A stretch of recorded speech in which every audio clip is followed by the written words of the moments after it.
ఈరోజు మనం కేఈ చెన్నైపాలెం కోటనందూరు మండల్ కాకినాడ జిల్లా. నా పేరు పోలిపెట్టి దానినాయుడు, రిటైర్డ్ హిందీ మాస్టర్, ఫౌండర్ హరిత వికాస్ ఫౌండేషన్ తుని. ఈ ఊరు మా సొంతూరు, మా పురిటిగడ్డ. మా బాల్యం అంతా ఈ చెట్లు, ఈ పుట్టలు, ఆ కొండలు చూసారా, ఆ పెనుగొండ ఈ చుట్టువైపు చూసిన కొండలు, ఎటు చూసిన ప్రకృతితో వాలలాడుతూ ఉండే ఒక మా పుణ్యభూమి ఇది.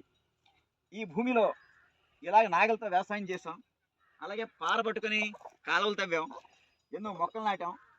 ఇంత ఇంత ఇంత పవిత్రమైన మా పుణ్యభూమిలో ఈరోజు అడుగు పెట్టడం, అది ముఖ్యంగా మా అన్నయ్య, మా పెదనాన్నగారు అబ్బాయి చిట్టిబాబు అంటారు, మా వదిన గారు, అలాగే ఆవిడ మరదలు, వీళ్ళంతా మా బంధువులే.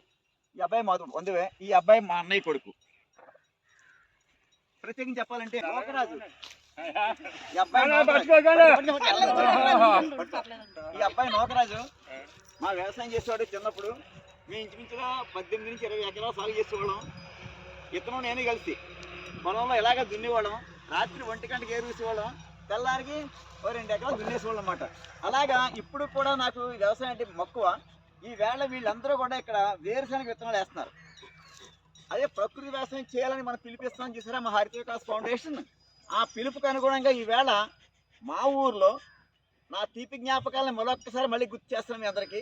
ఎందుకంటే మా ఊరు చెప్పాలంటే వ్యవసాయం అంటే చాలా మక్కువ అందరికి కూడా. అలాగే చెట్లు కానీ చూడండి, ఎటు చూసిన చెట్లు ఉంటాయి, ఒక వ్యవసాయం ఉంటుంది, అటు చూడండి చెట్లు, అటువైపు కొండలు, ప్రకృతితో అలా మా ఊరు ఎంతో మాకు గర్వకారణం. గుర్తిస్తున్నావు ఇప్పుడు ఎందుకు నాకు ఈ వేళ మరొక్కసారి ఏరు పట్టుకుని తినే అవకాశం మా ఫ్రెండ్ నోకరాజు ఇచ్చాడు. ముప్పి నోకరాజు అతని పేరు, ఇతను ఇచ్చాడు. నాకు చాలా గర్వంగా ఉంది. నోకరాజు నీతో పట్టుకుంటారు, పట్టుకోసారి పాత జ్ఞాపకాలను సరి గుర్తు చేసుకుంటాం.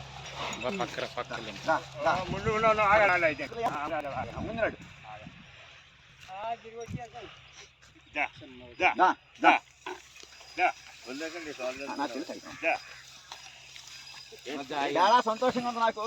నేను భాగ్యంలో దుఃఖించి మా నోకరాజు, మా ఫ్రెండ్ నోకరాజుతో కలిసి తింటున్నాను. అది మా అన్నయ్య పొలంలో తింటున్నాను. ఇంకా గర్వంగా ఉంది నాకు. ఈ రోజు చాలా గర్వంగా ఫీల్ అవుతున్నాను. ఓకే, ధన్యవాదాలు నోకరాజు. చాలా సంతోషం మీ అందరికి కూడా. అన్నయ్య, మీరు వేరుశనగ పండిస్తున్నారు, బాగా పండించండి. పండించి మీరు అందరూ కూడా 10 మందికి ఆదర్శంగా ఉండాలి. ప్రకృతి వ్యవసాయం చేయండి, ఈ భూమిని కాపాడండి, అందరికి ఆరోగ్యాన్ని ఆహారాన్ని ఇవ్వండి. ధన్యవాదాలు.